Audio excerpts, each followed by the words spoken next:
Hello friends, आज देखिए हम क्या लाए हैं। हम लाए हैं खजूर और इसकी हम बनाएंगे लड्डू। तो हम पहले इसे क्या करते हैं, इसके बीज निकालने हैं और इसे थोड़ी देर हम 10 मिनट पानी में फुला लेते हैं। तो चलिए सबसे पहले हम इसके बीज निकाल लेते हैं।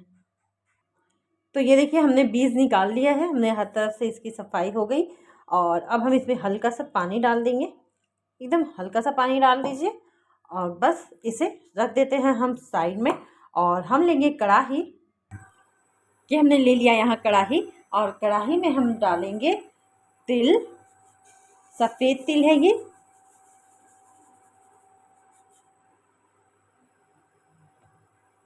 और इसे एकदम कम आंच पर हम धीरे धीरे भूनेंगे। इसमें से चटर पटर की आवाज़ आएगी और सोनी सोनी सी खुशबू आएगी, तो आप समझिएगा कि आपका तिल भुन चुका है। ये देखिए हमारा तिल भुन चुका है, हमने निकाल दिया इसे एक बर्तन में। अब हम फिर से कढ़ाई को बैठाएंगे। तो ये देखिए हमने कढ़ाई में घी डाल लिया है, हम इसमें थोड़ा सा गोंद फ्राई करेंगे।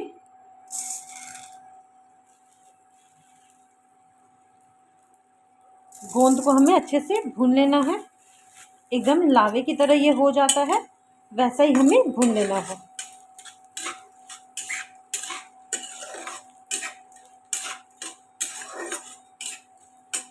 बिल्कुल एकदम लावे की तरह हो जाना चाहिए, तब समझिएगा कि गोंद आपका भून चुका है।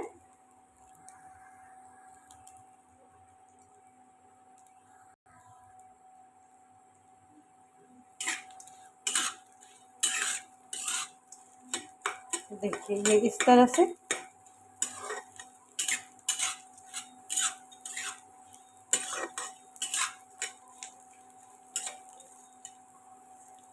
जो पार्ट नहीं हुआ है उसे उलट पलट के आप भून लीजिए, क्योंकि जो गोंद अगर थोड़ा भी कच्चा रह जाएगा तो वो क्या है कि दांतों में जाकर फंसेगा, चिपकेगा। गोंद जरूरी नहीं है ये वाइट ही रहे, थोड़ा लाल भी हो जाएगा तो चलेगा।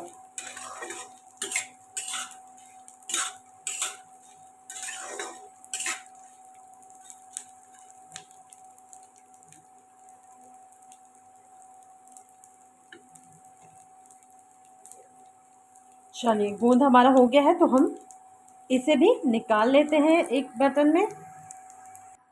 तो गोंद हमने निकाल लिया। अब हम लिए हैं थोड़ा सा ये ड्राई फ्रूट, इसे भी हम घी में भूनेंगे।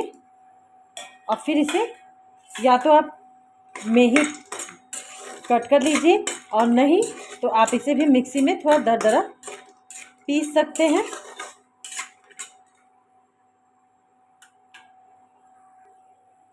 यहीं पे हम थोड़ा सा किशमिश भी डाल देंगे।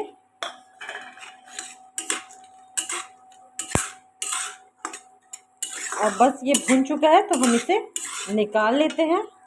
फिर हम उसी कढ़ाई में ये नारियल का बुरादा भी हल्का सा भून लेते हैं, कि हमारा घर का कद्दूकस किया हुआ है नारियल का बुरादा।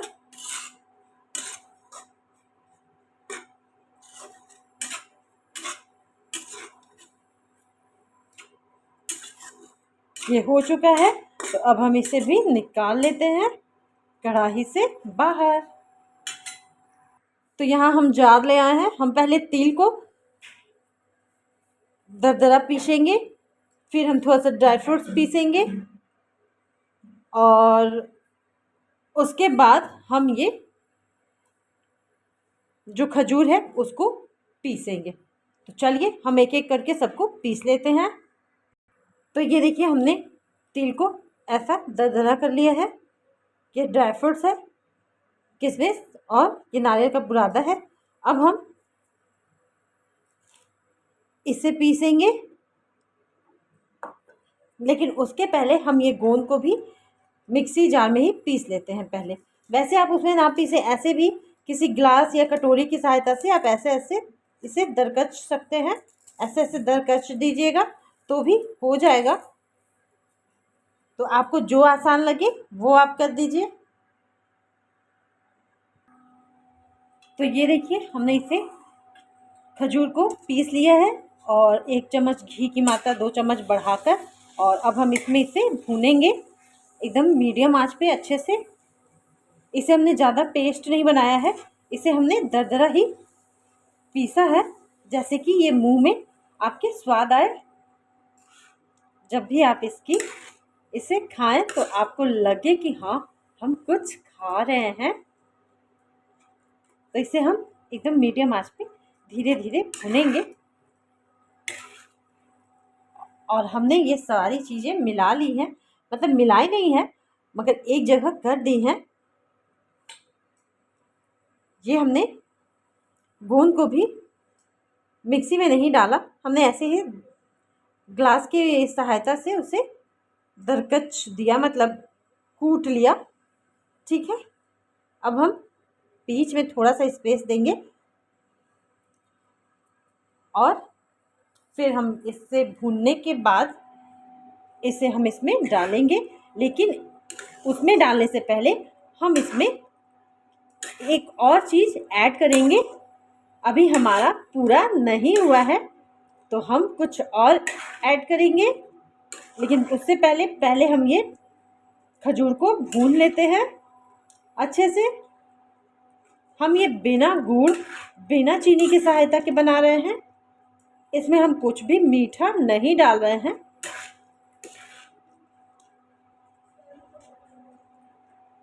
अगर आपको मीठा खाना है तो आप चीनी या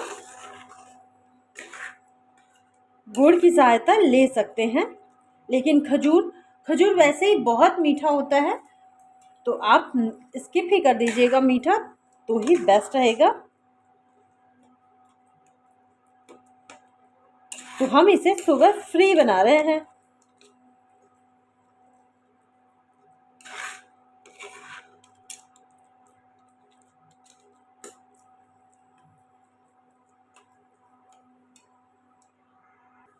तो ये देखिए, खजूर के भुनने के बाद हमने इसमें थोड़ा सा खोआ डाला है। ये खोआ हमारा घर का बना हुआ है।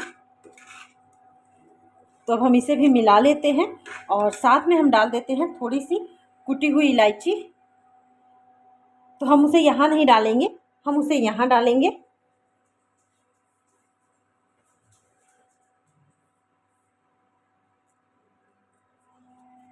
और इसे हम अच्छे से भून लेंगे। तो फिर हम इसे अपने सारे मिश्रण में डाल के और मिलाएंगे। मैं फिर से एक बार कहती हूँ कि अगर आपको मीठा खाना है तो आप यहीं पर थोड़ा चीनी डाल के या गुड़ डाल के उसे भी अच्छे से पका के और गाढ़ा करके फिर एक साथ इस खोए वाले मिश्रण को आप लड्डू में डाल सकते हैं, जैसे आपकी मर्जी।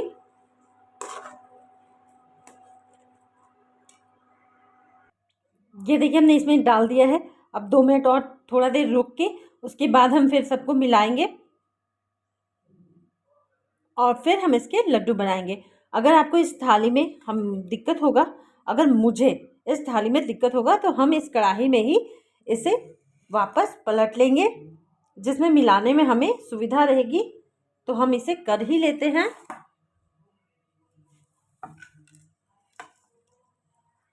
और फिर हम धीरे धीरे से मिलाएंगे और जो हमारा खजूर है उसके गीलेपन की वजह से हमारा लड्डू बन जाएगा। इसमें हमें और कोई भी चीज़ ऐड करने की ज़रूरत नहीं है। अभी ये थोड़ा गर्म है, लेकिन जैसे जैसे ये थोड़ा ठंडा होगा तो कड़ा होगा, क्योंकि घी की मात्रा आपने देखी है ज़्यादा है, तो वो कड़ा होगा। तो वैसे वैसे हमारे लड्डू बन जाएंगे। आप इसमें जो भी चीज़ें पड़ी हैं वो आप अपने सुविधा के अनुसार डाल सकते हैं। चाहे तो आप स्किप भी कर सकते हैं, ऐसा कोई मस्ट नहीं है कि आप हर चीज़ डालें ही। ठीक है, इसमें मस्ट क्या है, तो सिर्फ खजूर, बाकी चीज़ें आप अपनी इच्छा के साथ जोड़ घटाव कर सकते हैं।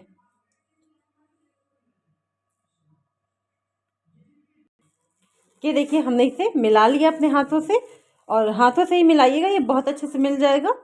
और अब हम इसमें थोड़ा सा पिस्ता भी डाल देते हैं, जिससे क्या होगा कि ये पूरी तरह कलरफुल नज़र आएगा।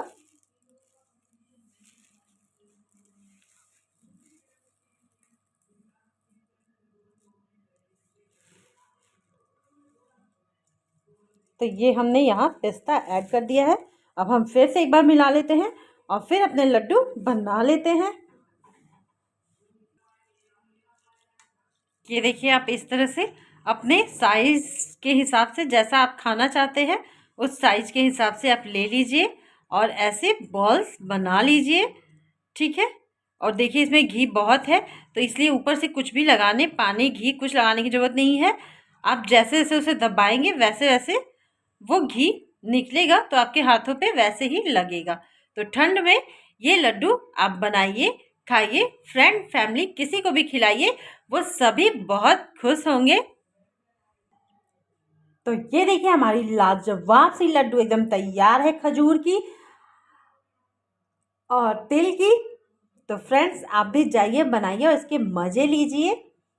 ठंड में ये बहुत फ़ायदेमंद है, इसे बच्चों को खिलाइए। और इसमें कोई भी गुड़ चीनी ऐसा कोई भी आइटम नहीं पड़ा है, ये खजूर से ही बहुत स्वादिष्ट बना है और ज़रा सा खोआ डाल दिया गया है, तो उससे तो एकदम ज़बरदस्त बना है कि आप भी एकदम खाएंगे ना तो मज़े ही आ जाएंगे। तो फ्रेंड्स आप भी जाइए, बनाइए और प्लीज़ मुझे कमेंट्स कीजिए। थैंक यू और सब्सक्राइब भी करके जाइएगा।